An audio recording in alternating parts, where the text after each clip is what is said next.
Hey folks, welcome back to the channel, your home for all content Lord of the Rings home. We've got another tier list today. You know what that means. After you watch the video, if you go to the community tab on my channel, there will be a poll where you can rank how well I've done in the tier list. The last one we did, you guys thought I did all right. 67% of 4, pretty good. I have small gripes, not too bad, I would say. Today's tier list is going to be about leadership abilities and just leaders in general. And some of the criteria I'm going to be using to judge are kind of how plug and play is the leader. Is it just a leadership ability for that particular team? Can you slot in other people under that team? How farmable is this leader? Do you need to go all the way to 6 or can you stay at 4? That sort of stuff. Of course, the last and most important of the criteria is, what are the vibes? How good are the vibes for this particular leader? That's what we're going to start with.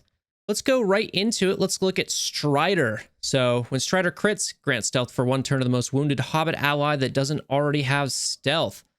I think this is pretty much crucial to how you want to operate the R2R team, but obviously it's limited to just Hobbits, which are all on the R2R team right now. I don't think you need the last tiers here. They're just kind of nice, but you don't need to spend the epic ability materials if you don't want to. I think it's a pretty decent kit overall. Obviously, Strider, very easy to obtain, right? You get him for free with 5 shards every day from the daily objectives. So I actually think this is a pretty good kit. The Hobbits need survivability, and one of the ways that they get that is through Strider's leadership. So I'm going to say this is like a solid... Ooh... We'll put him at A right now, and we'll see where we end up. All right, let's move on to Biffer. Biffer's leadership ability. When a squad member gains defensive, they have 50% chance double for dwarf squad members, so 100% chance for dwarves to gain might for 1 turn. Dwarf squad members also have 50% chance to gain 1 stack of counterattack, plus everybody gets 15% resistance, regardless of light side, dark side, light shadow, whatever. Everybody gets 15% resistance. One thing I should mention is that I've got all the leaders here in the game currently, except for Gandalf. I just thought it doesn't really make sense to include him. I, haven't seen anybody play with him. I don't know how he interacts with the fellowship. We don't know. Gandalf's obviously going to be a great leader, but I just wanted to leave that one out for the time being. Back to Biffer.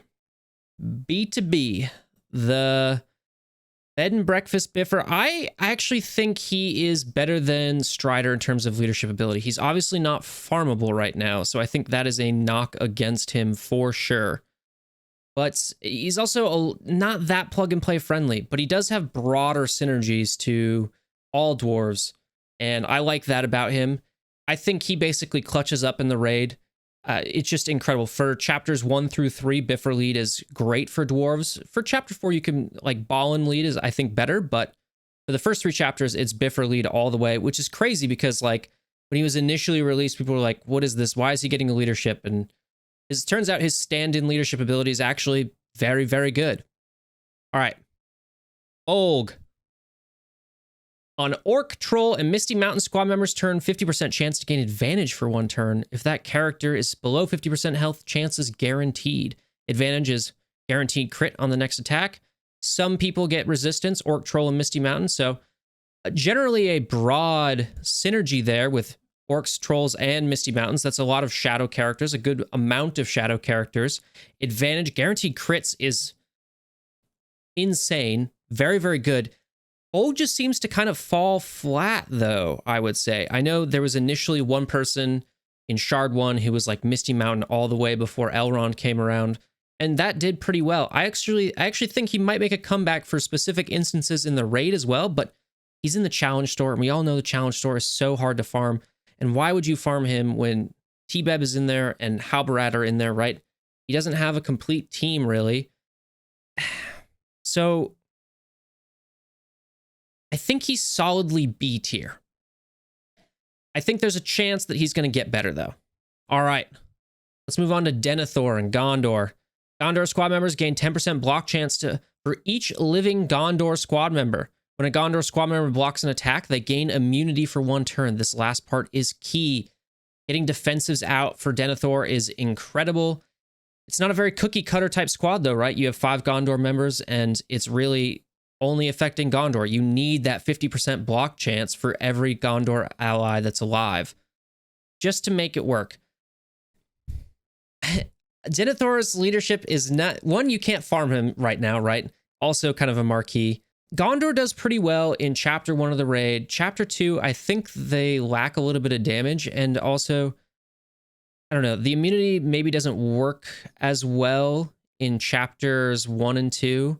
Chapter 1 definitely more so than Chapter 2. Chapter 2, I'm not sure how much it works. Chapter 4, Gondor doesn't work at all, because the Balrog basically just clears their immunity away anyway and says, nice try, but no. Thanks for playing, but no. Is it going to be good in PvP? Maybe. I don't know. I don't see them in arena. Like, not even... I see some dwarf squads in arena, at least. I've seen Misty Mountain squads in arena. I've seen hobbits in arena. A full kitted out Gondor squad I haven't seen in arena. Let's go back and take a look. You kind of do need to get him fully upgraded, too, for that extra 5% block chance. I'm going to be honest. I kind of think Denethor's in D tier. The D in Denethor stands for D tier. I just don't think they're that good. Well, yeah, maybe this is where people will disagree with me. All right. What about Arla the Chieftain? Well, right off the bat, immediately, there are only 3 Dunlendings in the game right now, so kind of an incomplete squad. Not a lot of people to pick and choose from, but that's okay. It is farmable. She is farmable. Whenever an enemy or Shadow Squad member dies, all Dunlending squad members gain 1 stack of Blood Frenzy. For those of you who don't know, probably don't, because nobody uses Dunlending. Blood Frenzy is gain additional benefits per stack. Dunlending squad members gain plus 40% lifesteal and an additional 1% lifesteal per stack of Blood Frenzy on them. And then Dunlending squad members gain plus 5% focus and an additional 1% focus per stack of Blood Frenzy on them. So you get a bunch of lifesteal, which that's a lot. I mean, 40% plus, I think you can get like up to 10 stacks of Blood Frenzy. So 50% lifesteal is nuts. Gaining focus also very, very important here for them.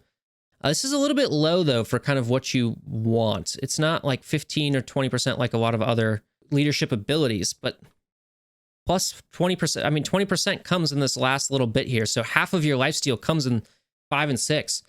Incomplete team. I think there's a lot of potential with Alreda and the Dunlendings in particular, and I like the Blood Frenzy mechanic, but they don't have enough people on the team to kind of get the Blood Frenzy going around. Also, that means it's kind of it's not plug and play, right? You're sort of stuck with these Dunlending squad cookie cutter type stuff. So not a lot of applicability there. So I actually think it's definitely worse than Gondor. Just from an availability perspective, you can't get things going. Okay, Elrond. I mean, obvious S tier, right? One of the best, if not the best leadership in the game. I'm excluding Gandalf from that. Just incredible. He's got so much in his leadership ability, right? He can extend the duration of boons by 2 turns at max level, gain fortitude for 1 turn to prevent getting those boons on there. And then this, I think, is these last 2 points, I think, are very overlooked for Elrond's leadership ability. Gaining up to plus 20% damage for boons on you, and light squad members gain plus 10% max health. That's nuts. The max health and the extra damage, this is what makes them so effective part of what makes them so effective in the raids is that, Elrahir's Retaliate, when he's got a bunch of boons on him, just immediate plus 20% damage, right? Plus so much survivability. He works so well with all the Rivendell kit. I do like that he's got these 3 tiers of Rivendell squad. They get, their they get their boons extended, right? They gain fortitude. Elves have their own little line as well, right? Just getting that damage, so Legolas can get stacked damage here. And then just all light squad members getting plus 10% max health. The one ding I want to say is obviously he's a legendary, so I guess there's 2 dings. So he's not super farmable. I think elves are pretty easy to get up, though, to 5 stars. So, but, he's not the easiest to get. He's going to be on a cadence of like 3 months, probably 3 to 6 months. So that's not super easily obtainable. And also, I do think you need to max out his leadership ability. This +1 boon duration extension is, I think, pretty key, especially since so many Rivendell squad members rely and work on the number of boons they have on themselves. A lot of them have like callouts to that particular mechanic in their kits. This basically helps do that. I think you really need that. Plus 5% max health for light squad, that's fine. But It's really the 6th one here that you really want, I think. That's very, very good. I can't tell you objectively. It, took me from this to this. But playing with maxed out leadership definitely feels and performs a lot better in different game modes for Elrond. Obvious S tier. Éowyn. Just actually trash. It's really unfortunate because I really like the Rohan 3. But like, come on, look at this. Rohan squad members, so it's already limited to Rohan. Plus 45% crit chance. Oh, okay, yeah, we're looking good. Daring assist and counterattacks. Awful. Awful. Right? Because she's got a little bit of counterattack, but like, Eowyn can give out counterattacks and Éowyn has his assists, right?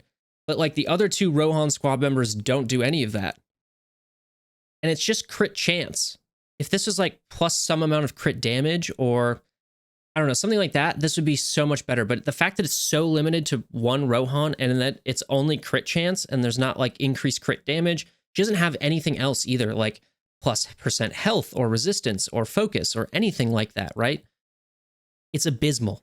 It is, I despise, like, maybe it will be more helpful when we get more Rohan stuff down the line, but like, if we're expecting something like Theoden or Helm Hammerhand down the line, why would they also not just have their own leadership abilities? And at which point, why would you use hers? It's so bad. One of the worst in the game, in my opinion. Great Goblin. Obviously a premium store character. I do like the goblins. I am getting them up on my main account. I'm farming them on my main account, getting shards for them. So basically, on Goblin squad member death, grant 1 stack of Goblin Fury to all Goblin squad members, and you basically increase the number of max stacks of Goblin Fury that they can get. Goblin Fury is just 5%, plus 5% damage, plus 5% focus per stack.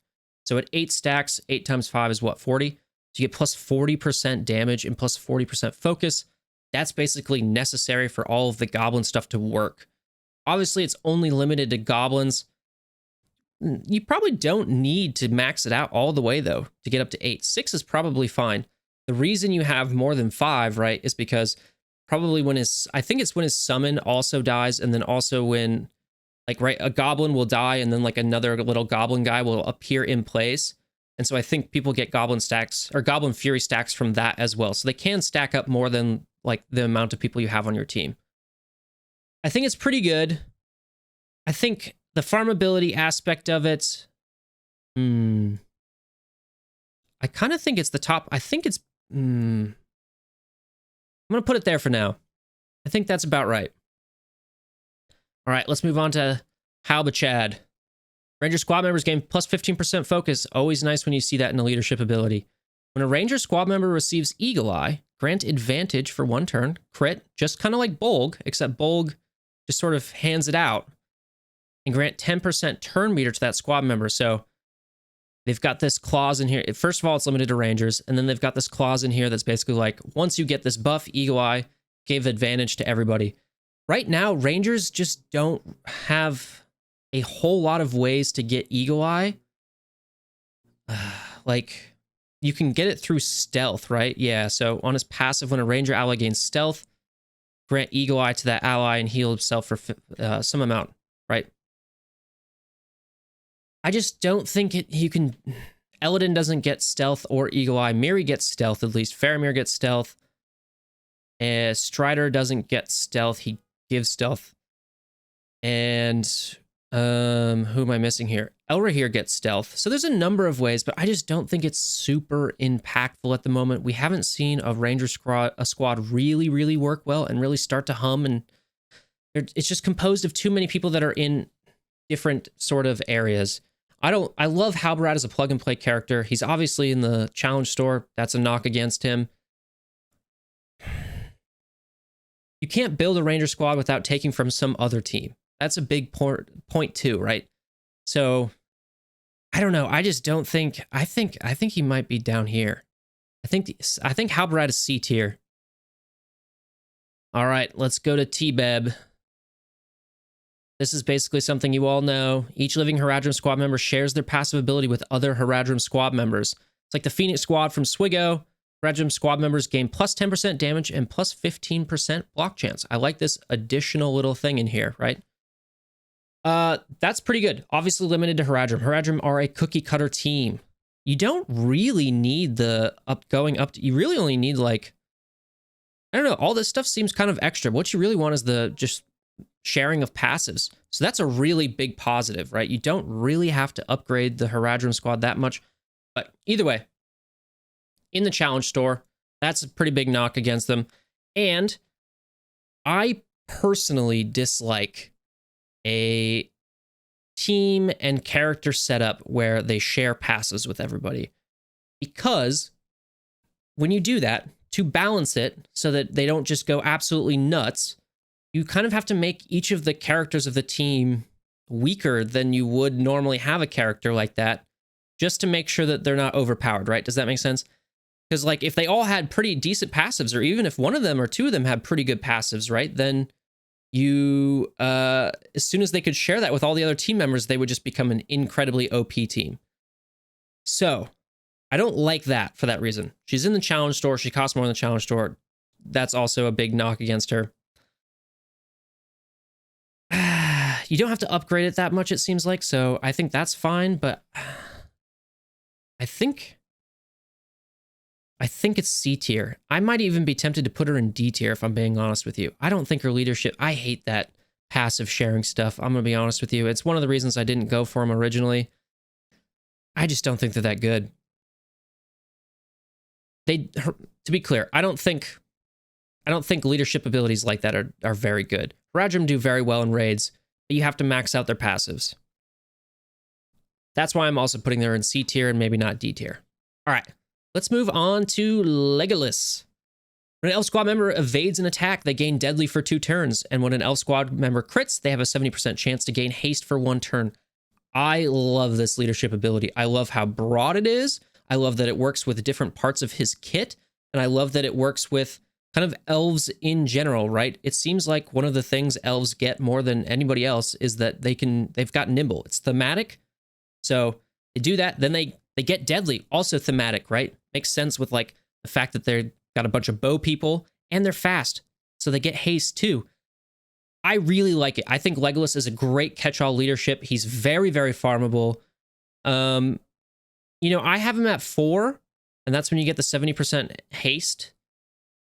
At what is it? So you start at 50, and then you get, so at 4, you get 20% or 70% chance to gain deadly, 70% chance to gain haste.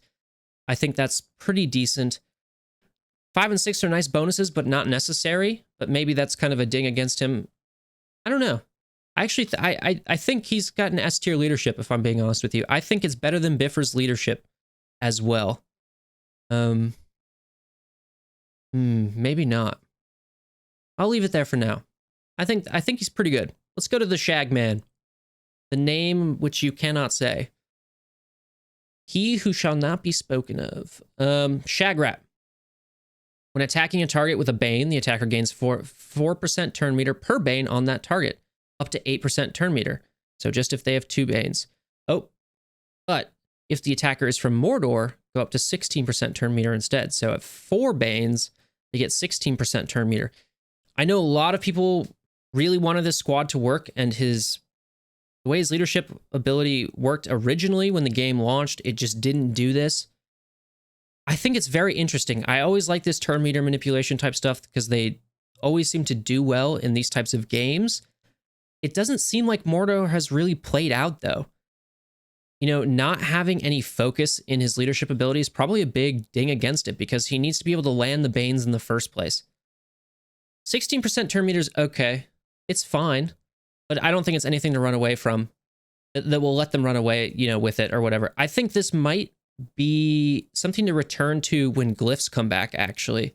Because if you can get a bunch of speed going too, or I don't know. I think there's some potential here, but it just hasn't quite been realized. I think they're okay. They do okay in raids, but they're kind of middle tier, right? Do you need to get... Yeah, I think the plus... Yeah, I think you do kind of need these last ones to get things really rolling and make sure that it's very good. So that's unfortunate. Shagrat's pretty farmable, though. He's in, what, the arena store, I believe? So that's a pretty good... I think it's workable, just not really good at the moment. So I actually think I'm going to put him behind Goblins. I think he's B tier. I think he's solidly B tier. Uglúk. I love Uglúk. When an Isengard squad member inflicts a Bane, heal all squad members for 2.5% of their max health. Isengard squad members gain 10% focus, 10% max health. Limited to Isengard, obviously, but still, this is so clutch. The fact that it's Isengard members inflicting Banes, yes, but the heal still goes out to everybody, I think is what makes this pretty powerful, actually. Especially with his passive and his like block mechanic and applying weak-minded. It's so good. Squad 5 or level 5, 5% max health. That's okay. The max health stuff is okay, but it's not necessary, right? So plus, you don't have to use epic ability materials on him. Uglúk is one of the most farmable characters in the game on Guild 1-1. He's incredible. I think he is A tier. I'm going to put him ahead of Strider, actually. Okay. Last but not least, the newest leader character to be released into the game, Lord Balin. Let's take a look. When a dwarf squad member is inflicted with a Bane, they gain Eagle-Eye for 1 turn. When an elf squad member is inflicted with a Bane, they gain Protection for 1 turn. And if they're part of Balin's expedition, they gain both. Here is an underrated part of his leadership ability. Dwarf and elf squad members gain plus 20% armor. That's massive. 1, because it covers so many different factions, both dwarf and elf, which is the whole point of the Shadow Timeline, Balin's expedition type setup, is to kind of get a bridge between those two characters, or between those two factions, right? Incredible. Plus 20% armor. You get so beefy when you've got plus 20% armor. Gimli, can't move him. He's just a tank. You do need it to be maxed. I think you probably always need the Eagle-Eye protection. The extra armor here is also very good. But I do think you need at least level 6. Obviously, he's new, so he doesn't, he's not farmable anywhere. That's a ding against him. I also think his leadership ability seems pretty good for maybe a multi-squad PvP setting. But when it comes to the raid, like I said earlier, I think Biffer is better overall. Biffer's leadership ability, I think, works better in chapters 1 through 3. Chapter 4 is where Balin's leadership ability really, really shines. And I think the Balin plus, company are probably going to be the second team. Not probably. They are the second team outside of Rivendell that can, do 900k in chapter 4. So with that, I think it's really good. But there are some dings against him, right? No farmability right now. And you have to upgrade to level 6 in his leadership ability. So I'm going to say B for Balin. I think he's right there. I do think these characters are better at the moment than these ones. Actually, I think I'm pretty happy with this. And we've kind of got a nice, even distribution centered around B tier here. Okay, that's it from me. Like I said, go down to the community section of my channel, vote in the poll. Did I do a good job? Did I get it right? I think I did. But let me know in the poll, and we'll revisit this later on. I'm still thinking about how I want to move forward with these tier lists. This is just the last thing, and then I'll wrap up. I would really like it if you all were more engaged in these tier lists. And what I mean by that is you're either choosing which tier list ranking I'm going to do next, or ideally what I want to happen is I've got some set category. I'm going to rank X, Y, Z or whatever, right? And then you all vote on what top 10, what 10 things I should be ranking on that fit that particular category. And then we can, of course, do it did I do it well after the fact type situation as well? But I want you all to be more involved with the tier list. I'm still thinking about how to do that. So obviously, if you have ideas on that, please feel free to reach out and we can discuss and whatnot. But that's all from me. Thanks for watching. Take it easy.